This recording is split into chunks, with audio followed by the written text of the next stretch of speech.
तो hello friends, मैं हूं राहुल कुमार जो पोस्टल असिस्टेंट वर्क कर रहा हूं। आज के इस वीडियो में आपको बताएंगे कि बहुत सारे ऐसे लोग हैं जिनका कि मेडिकल में थोड़ा इशू आ रहा है और साथ में आपको कब ज्वाइनिंग मिलेगा उसके रिगार्डिंग में बताने वाले हैं। ठीक है, जो भी नए हो तो चैनल को जरूर सब्सक्राइब करना।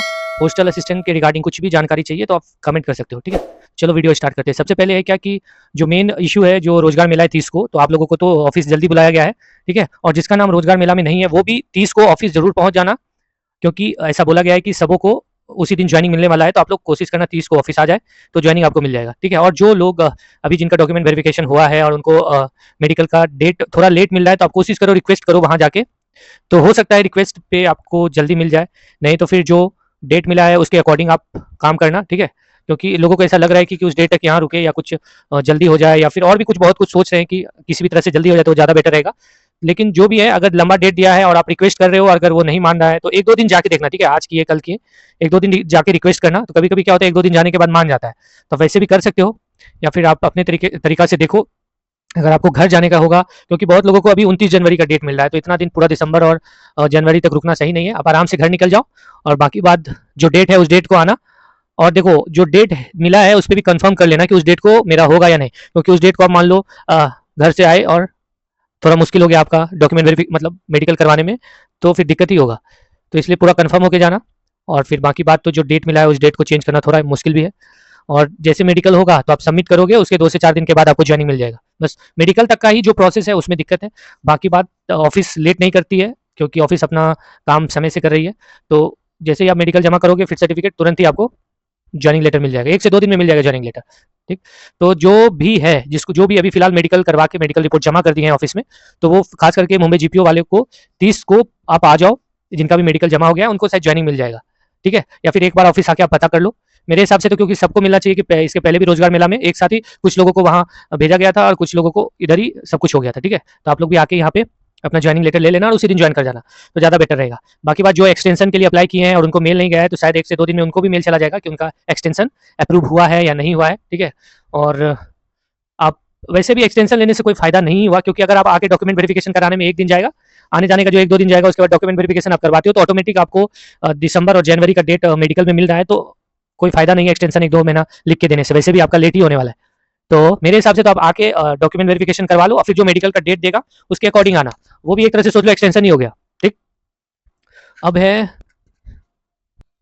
और कुछ लोग ऐसे हैं जिनको कि ऐसा डर लग रहा है कि मान लो उनका आई साइट कमजोर है, मतलब चश्मा पहन रहे तो उनको दिक्कत होगा, तो वैसा कुछ भी नहीं है। ठीक है, डॉक्टर उसी रिगार्डिंग से चेक करता है, जैसे कि अपने लोग तो सिविल जॉब में है, तो फोर्स वाला चेक नहीं होता, मतलब उस रिगार्डिंग होता है, और जो होगा वो आपको लिख के देगा। वैसा कुछ प्रॉब्लम होगा तो आपको चश्मा भी वो शायद लिखते हैं कि ये चश्मा तुमको पहनना चाहिए। बाकी बात, जो भी मेडिकल हो रहा है सब कुछ जेन्यून जो होना चाहिए उस वे में हो रहा है, तो उसमें कोई दिक्कत नहीं है। ठीक है, और नॉर्मली मेडिकल में, इस मेडिकल में ज़्यादा आपको कुछ इशू है, ठीक है, नॉर्मल लाइफ में आपको खुद पता चलता होगा कि मेरे को बहुत बड़ा इशू है, तो ही कुछ दिक्कत हो सकता है, ऐसे नॉर्मली कुछ दिक्कत नहीं होता है। कुछ लोगों का पूछना है कि ऑफिस कौन से का कोई ड्रेस कोड है क्या, नहीं, फॉर्मल ड्रेस है, आप फॉर्मल ड्रेस में आना। ठीक है, क्योंकि बहुत सारे लोग ऐसे डॉक्यूमेंट वेरिफिकेशन में टी शर्ट या ऐसे वैसे पहन के आ रहे थे, तो थोड़ा ऑफिस का जो डेकोरम है वो भी मेंटेन करना है अपने लोगों को, तो फॉर्मल ड्रेस है, फॉर्मल ड्रेस में आओ। वही ड्रेस कोड मान सकते हो ऑफिस का। बहुत सारे लोगों का पूछना कि ऑफिस टाइमिंग क्या है। ठीक है, देखो, स्टार्टिंग में 10 से 6 आपका ड्यूटी रहेगा, जो मुंबई जीपीओ आप आ रहे हो। 10 से 6 रहेगा। जब आप कोई सेक्शन आपको फिक्स किया जाएगा कि आप इस सेक्शन में हो, तो उस सेक्शन का क्या रूटीन है डेली वर्क का, मान लो वो 8 से 8 अगर चलेगा, सुबह 8 से रात 8 बजे तक, तो उसके अकॉर्डिंग आपको आना पड़ेगा। ऐसे नॉर्मली अभी जो आप ज्वाइन करोगे, जो 14 दिन का जो इंडक्शन ट्रेनिंग होता है, उससे पहले ही आपको पता चल जाएगा कि आपको कौन सा सेक्शन मिला है। लेकिन जब तक जो 14 डेज का जो ट्रेनिंग होता है इंडक्शन, वो ट्रेनिंग होने के बाद आपको जब आपका सेक्शन मिलेगा तो वो सेक्शन के अकॉर्डिंग आपको चलना पड़ेगा। ऐसे जीपीओ में तो नॉर्मली 2-3 सेक्शन ही 8 से 8 काम करता है। एक तो ट्रेजरी सेक्शन है, एक डिलीवरी सेक्शन है, एक एमपीसीएम। ठीक है, ये 3 ही मेरे को ऐसा लग रहा है, ध्यान में आ रहा है कि अभी यही 3 काम करता है 8 से 8। उसमें 2 शिफ्ट में काम होता है, अलग अलग लोगों को बुलाया जाता है। ठीक है, तो आपको कौन सा शिफ्ट मिलेगा, और एक शिफ्ट ये भी रहता है 10 से 6। ठीक है, तो ये शिफ्ट भी रहता है, तो आपको जो शिफ्ट मिलेगा उसके अकॉर्डिंग आपको ऑफिस आना पड़ेगा। ठीक, ऐसे अभी नॉर्मली 10 से 6, अगर अभी स्टार्टिंग में आप ज्वाइनिंग के बाद अगर आपको डेली आना है तो आपको 10 से 6 वाला ड्यूटी में ही आना पड़ेगा। बहुत ऐसे लोग हैं जो सैलरी अकाउंट के बारे में पूछते हैं कि मेरा सैलरी अकाउंट क्या हो सकता है। तो देखो, मोस्टली अगर आपको पोस्ट का जो अकाउंट है वो सैलरी अकाउंट ज़्यादा रहेगा, या कहीं-कहीं आपके आईपीपीबी में आएगा, जो पोस्ट का ही अकाउंट है, इंडिया पोस्ट पेमेंट बैंक, और पोस्टल सेविंग अकाउंट में भी आपका आ सकता है, या फिर बहुत जगह आपको और भी अदर कोई नेशनलाइज़्ड बैंक का अकाउंट है तो उसमें भी आ सकता है। लेकिन मोस्ट ऑफ द चांस है कि आपको पोस्ट के अकाउंट में ही मिलने वाला है। और बहुत ऐसे लोग हैं जैसे उनको लगता है कि अभी अगर कोई अकाउंट नंबर डाल देते हैं तो फिर क्या बाद में चेंज कर सकते हैं क्या? तो हाँ, बाद में चेंज कर सकते हो, चेंज करने का प्रोसेस है, लेकिन ज़्यादातर चांसेस रहेगा आपको पोस्टल अकाउंट में ही आने का। एक चीज़ कर सकते हो कि अपना जो पोस्ट का अकाउंट है, सेविंग अकाउंट, वो IPPB, India post payment bank से लिंक रहता है। आईपीपीबी एक तरह से जस्ट लाइक फोन पे का जो ऐप है उसी तरह से ऐप रहेगा आपके मोबाइल में। तो आप अगर आपको पैसा पोस्ट के अकाउंट को, पोस्ट का जो सेविंग बैंक है जिसमें आपका पेमेंट आएगा, उससे कहीं ट्रांसफर करना है, तो आप 1 सेकंड मतलब 5 से 10 सेकंड में आप आईपीपीबी में ट्रांसफर कर सकते हो, और वो फिर फोन पे के जैसा वर्क करेगा। आप कहीं पे स्कैन करके पेमेंट कर सकते हो, फिर कहीं पे, या फिर किसी को भेजना है तो वो भी भेज सकते हो, ठीक है? तो ऐसा नहीं सोचना है कि पोस्ट के अकाउंट में आएगा तो हम कैसे, किधर दूसरे अकाउंट में चाहिए तो वो कैसे ट्रांसफर करेंगे, तो आराम से ट्रांसफर हो जाएगा, ठीक? तो आपको अभी अगर पोस्ट ऑफिस अगर बोलता है कि पोस्ट के अकाउंट में ही तुमको लेना पड़ेगा, तो नॉर्मल वे में आप इसमें मतलब ज़्यादा पैनिक नहीं होना कि नहीं मेरे को एसबीआई में ही चाहिए या इसमें चाहिए तो उसमें चाहिए, उसमें कोई दिक्कत नहीं होने वाला है, ठीक है? फिर आप एसबीआई में ट्रांसफर कर सकते हो, जैसे ही आपको पेमेंट आएगा तो आप एसबीआई में ट्रांसफर कर सकते हो। ऑफिस जैसे ही आप ज्वाइन करोगे तो इस बात का ध्यान रखना कि आपका एम्प्लॉय आईडी वो क्रिएट किया जाएगा, तो वो कोशिश करना कि 2 से 3 दिन में जल्दी से क्रिएट हो जाए और आपको मिल जाए।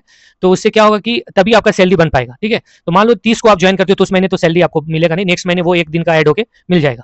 तो कोशिश करना कि 2 से 3 दिन में आपका एम्प्लॉय आईडी मिल जाए, और जैसे एम्प्लॉय आईडी मिलेगा तो फिर जो अकाउंट सेक्शन है वहां जाके, या जो डिवीजन में जो छोटे मतलब जो एचओ में या एसओ में जिनको काम मिला होगा तो वो भी वही करेंगे कि अपने डिवीजन में जो आपका एम्प्लॉय आईडी मिलेगा उसके बाद अपने डिवीजन को आपको आपका जो पोस्टल अकाउंट है वो देना पड़ेगा, साथ में पैन कार्ड, आधार कार्ड का जीरोक्स उसमें लगाना होगा, नंबर, मोबाइल नंबर लगेगा, ठीक है? तो ये आप दे देना। या फिर जो मुंबई जीपीओ में है, जैसे ही आपका ज्वाइन 30 को करोगे तो 3-4 दिसंबर को, 3 दिसंबर को आप एडमिन सेक्शन में जाके पूछना, जो आपका एम्प्लॉय आईडी है वो अगर क्रिएट हो जाएगा, वो मिल जाएगा, तो फिर आप अकाउंट सेक्शन में आके आप अपना ये एम्प्लॉय आईडी के साथ अपना जो अकाउंट नंबर है, पोस्टल अकाउंट नंबर, वो देना पड़ेगा। फिर देने के बाद आपको फिर नेक्स्ट मंथ मतलब दिसंबर के लास्ट में आपको पेमेंट उसी अकाउंट में आ जाएगा, ठीक है? फिर अगर आपको कहीं ट्रांसफर करना है तो वो तो आपको बताई दिया, आईपीपीबी के थ्रू ट्रांसफर करोगे, तो इतना चीज ध्यान रखना है, ठीक है? आने के साथ, या फिर एक चीज और कर सकते हो कि आप जैसे आओगे सेविंग बैंक जो अपना सेक्शन है, जाके एक अकाउंट 500 रुपया में ओपन होगा, फटाक से ओपन करवा लेना। ओपन करने के लिए सिंपली पैन कार्ड, आधार कार्ड का जीरोक्स और दो फोटो लगेगा, तो आप लगा लेना। वो ओपन करके फिर अकाउंट सेक्शन में जाके और अपना उसका पासबुक का फर्स्ट पेज का जीरोक्स दे देना, तो उसमें आपका सैलरी आना स्टार्ट हो जाएगा, ठीक है? तो बस इतना सा प्रोसेस आपको जाने के साथ करना है, और बताने का एक ही मकसद है कि आपको फिर जाते के साथ कोई प्रॉब्लम ना हो, आपको सब कुछ पता रहे। बाकी बात, बहुत ऐसे लोग हैं जैसे ग्रुप में ट्रांसफर के बारे में पूछ रहे हैं कि ट्रांसफर कब होगा, क्या होगा, नहीं होगा, तो नेक्स्ट वीडियो में आपको ट्रांसफर से रिलेटेड डिटेल में बताएंगे कि कैसे आपको ट्रांसफर ऑन डिपोटेशन पे आपको कैसे भेजा जा सकता है, क्या करोगे तो जल्दी ट्रांसफर होगा, किसका जल्दी ट्रांसफर हो सकता है, तो पूरा डिटेल में आपको बताएंगे, ठीक है? बताने का बस एक ही मकसद है कि आपको सब कुछ पता रहे, ठीक है? चलो, ओके।